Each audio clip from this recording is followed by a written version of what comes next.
Hello guys, कैसे हैं आप सब। Good morning. चलिए आज हम लोग विज्ञापति के बारे में जानेंगे। विज्ञापति का जीवन परिचय कैसा था, उनका जीवन कैसा बीता, सब कुछ जानेंगे, उनकी रचनाएं। चलिए स्टार्ट करते हैं।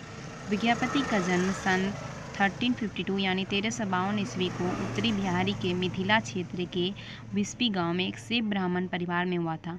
विज्ञापति का जन्म हुआ था 1352 में, और उत्तर के बिहार के जो मिथिला गांव था ना, एक मिथिला क्षेत्र, तो वहाँ एक विस्पी गांव बसा हुआ था। तो उनका जन्म एक ब्राह्मण परिवार में हुआ था। उनके बारे में ब्राह्मण परिवार में हुआ था जानने को मिला। उनके स्वयं के कार्यों और उनके संरक्षकों की परस्पर विरोधी जानकारी के कारण उनकी सही जानकारी में भ्रम है। मतलब यहाँ कहा गया है कि उनका जो स्वयं के कार्य था ना, और उनका जो संरक्षक विरोधी था, परस्पर आपस में विरोध हुआ करता था, तो उनके सही जानकारी में मतलब अभी तक पता नहीं लगाया जा सका है। उनका मतलब भ्रम ही रह गया सही जानकारी के बारे में। वह गणपति ठाकुर के पुत्र थे। वह किसके पुत्र थे? गणपति ठाकुर। उनके पिता का नाम गणपति ठाकुर था। उनके पिता शिव के बहुत बड़े भक्त थे। वह तिरहुत के शासक राजा गणेश्वर के दरबार में एक पुरोहित थे।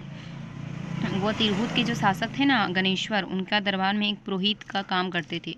विज्ञापति ने स्वयं मिथिला के ओइनवार वंश के विभिन्न राजाओं के दरबार में काम किया। विज्ञापति ने सर्वप्रथम कृति सिंह के दरबार में काम किया था। पूछा जाएगा अगर क्वेश्चन कि विज्ञापति ने सर्वप्रथम पहला कार्य कहाँ पे किया था, तो वो कृति सिंह के दरबार में किया था। विज्ञापति मैथिल और संस्कृत कवि, संगीतकार, लेखक, दरबारी और राजपुरोहित थे। वह शिव के भक्त थे। वो शिव के भी भक्त थे, वो भी पूजा करते थे शिव भगवान जी की। वह शिव के भक्त थे, लेकिन उन्होंने प्रेम गीत और भक्ति वैष्णव गीत को भी लिखे। उन्हें मैथिल कवि कोकिल के नाम से भी जाना जाता है। विज्ञापति का प्रभाव केवल मिथिला और संस्कृत साहित्य तक ही सीमित नहीं था। मतलब कहना है कि विज्ञापति का जो प्रभाव था ना, वो मैथिल और संस्कृत साहित्य तक ही नहीं सीमित था, मतलब उनका और भी मतलब दूर तक था, जैसे बल्कि अन्य पूर्वी भारतीय साहित्यिक परंपराओं तक भी था। विज्ञापति ने देव सिंह के उत्तराधिकारी शिव सिंह के साथ घनिष्ठ मित्रता की थी। ये वेरी इंपॉर्टेंट पॉइंट है। उन्होंने देव सिंह के उत्तराधिकारी शिव सिंह के साथ घनिष्ठ मित्रता की और प्रेम गीतों पर ध्यान केंद्रित करना शुरू कर दिया। उन्होंने मुख्य रूप से 1380 से 1406 के बीच लगभग 500 प्रेम गीत लिखे। उस अवधि के बाद उन्होंने जिन गीतों की रचना की वे शिव, विष्णु, दुर्गा और गंगा की भक्ति से परिपूर्ण स्तुति थे। 1402 से 1406 तक मिथिला के बीच 1402 से 1406 तक मिथिला के राजा शिव सिंह और विज्ञापति के बीच घनिष्ठ मित्रता थी। जैसे ही शिव सिंह अपने सिंहासन पर बैठे, उन्होंने विज्ञापति को अपना एक गृह ग्राम विस्पी प्रदान किया। विज्ञापति को वो बहुत मानते थे। उन्होंने अपना एक ग्राम विस्पी उन्हें प्रदान कर दिया, जो एक ताम्रपत्र पर दर्ज किया गया था, जिनका दर्जा मतलब उनको ताम्रपत्र पर लिखा गया था। ऐसा माना जाता है कि लगभग 1430 या उससे पहले वे अपने गांव विस्पी लौट आए थे। वह अक्सर शिव के मंदिर जाते थे। उनकी 2 पत्नियां, 3 बेटे और 4 बेटियां थीं।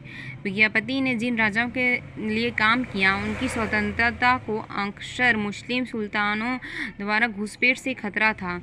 कृति लता एक ऐसी घटना का संदर्भ देता है जिसमें ओइनवार राजा गणेश्वर को तुर्की सेनापति मलिक अरसलान ने 1371 ईस्वी में मार दिया था। लास्ट है, यहाँ पे देखें जीवन परिचय का ये लास्ट पंक्ति है। 1401 तक विज्ञापति ने जौनपुर सुल्तान अरसलान को उखाड़ फेंकने और गणेश्वर के पुत्रों वीर सिंह और कृति सिंह को सिंहासन पर स्थापित करने में योगदान दिया। सुल्तान की सहायता से अरसलान को हटा दिया गया और सबसे बड़ा पुत्र कृति सिंह को मिथिला का शासक बना दिया गया। प्रमुख रचनाएं क्या क्या थी? महाकवि विज्ञापति संस्कृत, अवहट, मिथिला आदि अनेक भाषाओं के प्रकांड पंडित थे। शास्त्र और लोक दोनों ही संसार में उनका असाधारण अधिकार था। कर्मकांड हो या धर्म, दर्शन हो या न्याय, राजा का कर्तव्य मान हो या सम्मान, जनता के लिए किया गया पिंडदान, सभी क्षेत्रों में विज्ञापति अपनी काव्यीय रचनाओं की बदौलत माने जाते हैं। उनकी भाषा, विज्ञापति के समय की भाषा प्राकृत देर से उत्पन्न अवहट पूर्वी भाषाओं जैसे मिथिला और भोजपुरी के शुरुआती संस्करणों में परिवर्तित होना शुरू हो गया था। इस प्रकार इन भाषाओं को बनाने पर विद्यापति के प्रभाव को इटली में दांते और इंग्लैंड में चांसलर के समान माना जाता है। उन्हें बंगाली साहित्य का जनक कहा है। विद्यापति भारतीय साहित्य की श्रृंगार परंपरा के साथ साथ भक्ति परंपरा के प्रमुख स्तंभों में से एक हैं और मिथिला के सर्वप्रिय कवि के रूप में माने जाते हैं। इनके काव्यों में मध्यकालीन मिथिला भाषा के स्वरूप का दर्शन किया जा सकता है। इन्हें वैष्णव शैव और शाक्त भक्ति के सेतु के रूप में भी स्वीकार किया गया है। हे गाइस, आप लोगों ने देख लिया विद्यापति के बारे में, इनकी जीवन परिचय, इनकी रचनाएं, इनकी भाषा शैली कैसी थी, और आप लोग नोट कर लेना और इनको अच्छा से पढ़ लेना। एग्ज़ाम पे ये ज़रूर आता है, ये टॉपिक पे question. Thank you so much. Channel को सब्सक्राइब कर दीजिएगा प्लीज़।